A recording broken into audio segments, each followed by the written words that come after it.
बच्चों, आज हम आपकी अपनी हिंदी पाठ्य पुस्तक एबी सरस्वती वंदन कक्षा 4 के तीसरे अध्याय का पठन पाठन करने जा रहे हैं, जिसका शीर्षक है मधुमक्खी और तितली। बच्चों, जैसे कि हम शीर्षक में देख पा रहे हैं कि ये जो कथा और ये जो पाठ है हमारा, ये मधुमक्खी और तितली इन दोनों पर आधारित है। तो सबसे पहले मधुमक्खी और तितली इन दोनों के बारे में आप अच्छे से जानते हैं कि मधुमक्खी क्या होती है और तितली क्या होती है और ये दोनों कैसे होते हैं। लेकिन आज हम इस पाठ के माध्यम से इनके बारे में हम विस्तार से जानेंगे कि इस पाठ में इन दोनों के माध्यम से क्या बताने का प्रयास किया गया है। तो संक्षेप में मैं आपको बता दूं कि इस पाठ में आपसी सहयोग और मित्रता की बात आपको समझाने का प्रयास किया गया है। इसमें बताया गया है कि जिस प्रकार छोटे छोटे जीव जंतु भी आपस में मिलजुल कर रहना पसंद करते हैं, उसी प्रकार हम सबको भी आपस में सदैव मेल जोल बढ़ा करके रहना चाहिए। तो चलिए बच्चों, पाठ का प्रारंभ करते हैं। एक थी मधुमक्खी, प्रातःकाल सूर्योदय से पहले ही काम पर चली जाती। बहुत सारे और न्यारे न्यारे काम थे उसके।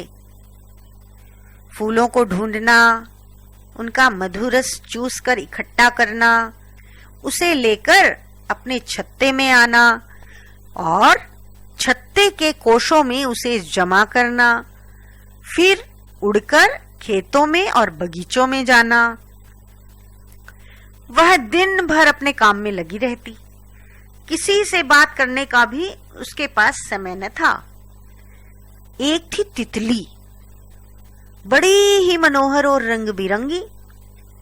वह दिन भर फूलों पर नाचती, कभी एक फूल पर बैठती तो थोड़ी ही देर में नाचती फुदकती दूसरे फूल पर बैठ जाती। उसे अपने पंखों पर बड़ा घमंड था। इतने नरम, नाजुक और रंगीन पंख देखकर बच्चे भी तितली के पीछे पड़े रहते। एक दिन की बात है, तितली सूरजमुखी के फूल पर बैठी थी। बड़ा सा फूल था, एकदम सूरज जैसा, गोल और पीला। तभी मधुमक्खी भी वहां आ गई। एक और बैठकर रस चूसने लगी। तितली को क्रोध आ गया। डांटती हुई बोली, तुम यहां क्यों आई? दूर हो जाओ यहां से। मधुमक्खी कुछ नहीं बोली, चुपचाप रस पीती रही। तितली ने कुछ डांट कर कहा, अरे सुनती नहीं हो क्या? मैं कह रही हूं चली जाओ, चली जाओ यहां से। क्यों चली जाऊं? मधुमक्खी ने पूछा। इसलिए कि ये फूल मेरा है। फूल तो सूरजमुखी का है, पर पहले मैं इस पर आई थी। मैंने इसे ढूंढा था, इसलिए ये मेरा है। ठीक है, पहले तुम बैठी, फिर मैं बैठ गई। इतना बड़ा फूल है, इस पर तो बहुत सारी तितलियां और मधुमक्खियां बैठ सकती हैं। मधुमक्खी ने समझाया। तितली बोली, मुझे मधुमक्खियां पसंद नहीं हैं। काली काली छोटी छोटी मधुमक्खियां। मुझे देखो कितने सुंदर पंख हैं। मेरे लाल पीले पंख, बंदूकी वाले पंख, बुंदकी वाले पंख, और मैं आकार में भी तुमसे बड़ी हूं। तुम्हारी तरह शोर भी नहीं करती। मधुमक्खी ने कहा, तुम्हारे पंख तो मुझे भी सचमुच अच्छे लगते हैं, तुम्हारा रूप अच्छा लगता है, पर मुझे अपना रंग रूप भी अच्छा लगता है। तितली ने कहा, तुम गंदी हो, अब बहस मत करो, चली जाओ। तभी सूरजमुखी के खेत में कुछ बच्चे आ पहुंचे। उन्होंने उस सुंदर तितली को देखा, उसे जाल में फंसाकर पकड़ने के लिए उसके पीछे भागने लगे। तितली जान बचाने के लिए भागने लगी, पर वह भागकर जहां भी बैठती बच्चे वहीं पहुंच जाते। मधुमक्खी ने देखा कि तितली संकट में है, ये बच्चे तो उसे मार ही डालेंगे, उसे बचाना चाहिए। मधुमक्खी ने अपने पंखों को रगड़कर एक खास तरह की आवाज निकाली। उसे सुनकर खेत में अलग अलग फूलों पर बैठी हुई सारी मधुमक्खियां वहां आ पहुंची और बच्चों को घेर लिया। बच्चे अपनी जान बचाकर भागे। अब तितली ने चैन की सांस ली, फिर बोली, बहनों, यदि तुम लोग बच्चों को न भगाती तो मैं मारी ही जाती। आपका बहुत बहुत धन्यवाद। तुम लोग मुझे अपना मित्र बना लो।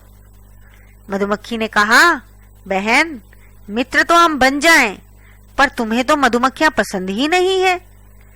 तितली ने दोनों पंख ऐसे मिलाए जैसे प्रणाम कर रही हो, फिर बोली, मुझे क्षमा कर दो, वो मेरी भूल थी। सब खुश होकर अपने अपने काम में लग गए। तो बच्चों, इस पाठ से हमें यह सीखने को मिला, क्या सीखने को मिला? कि हमें आपस में मिलजुल कर रहना चाहिए। क्यों रहना चाहिए मिलजुल कर? क्योंकि जब भी कोई विपत्ति आती है, जब भी कोई संकट आता है, तो एक दूसरे का सहयोग हमें मिलता है। इसीलिए इस पाठ में ये बताया गया है कि हम सबको मिलजुल कर रहना चाहिए, आपस में लड़ाई झगड़ा नहीं करना चाहिए। धन्यवाद। चलिए बच्चों, अब हम पाठ के शब्दार्थ करते हैं। सूर्योदय, सूरज का उगना, सनराइज। इकट्ठा, एकत्रित करना, टू कलेक्ट। मनोहर, आकर्षण, चार्मिंग। क्रोध, गुस्सा, एंगर। क्षमा, माफी, टू फॉरगिव। मित्र, दोस्त, फ्रेंड। मधुरस, फलों का रस, हनी डो। संकट, मुसीबत, ट्रबल। नाजुक, कमजोर, टेंडर। बुंदकी, छोटी रंगीन बिंदियां, कलर्ड डॉट। प्रणाम, नमस्कार, ग्रीट।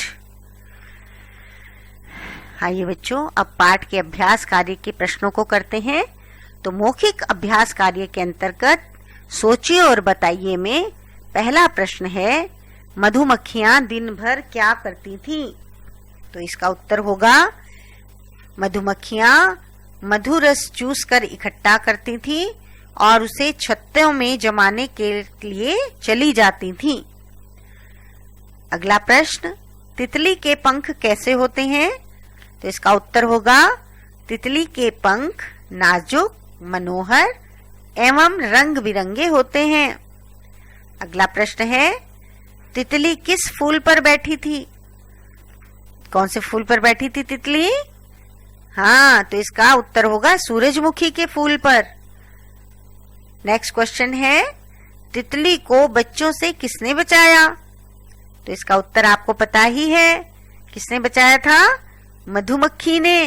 तो इसका उत्तर होगा, तितली को बच्चों से मधुमक्खी ने बचाया।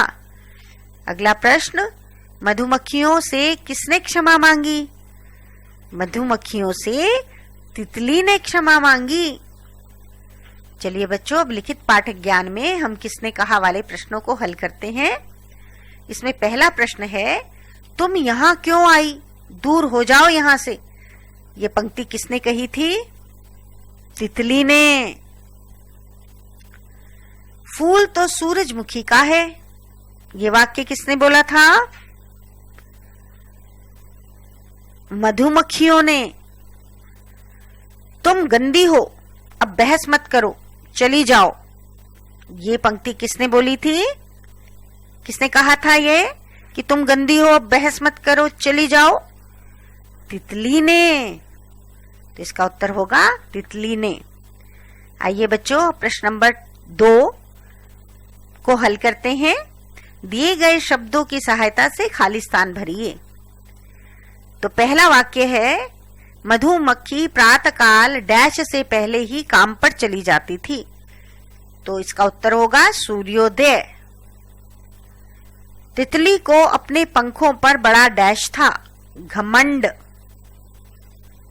तितली डैश के फूल पर बैठी थी, सूरजमुखी। सूरजमुखी के फूल पर तो बहुत सारी तितलियां और मधुमक्खियां बैठ जाती हैं। तितली ने दोनों पंख ऐसे मिलाए जैसे डैश कर रही हो, यानी इस फिलप में आएगा प्रणाम, जैसे प्रणाम कर रही हो। तो बच्चों, इस प्रकार से हमने अभ्यास कार्य के प्रश्न 1 और प्रश्न 2 को हल किया। शेष प्रश्नों को आप स्वयं हल करने का प्रयत्न करेंगे। धन्यवाद।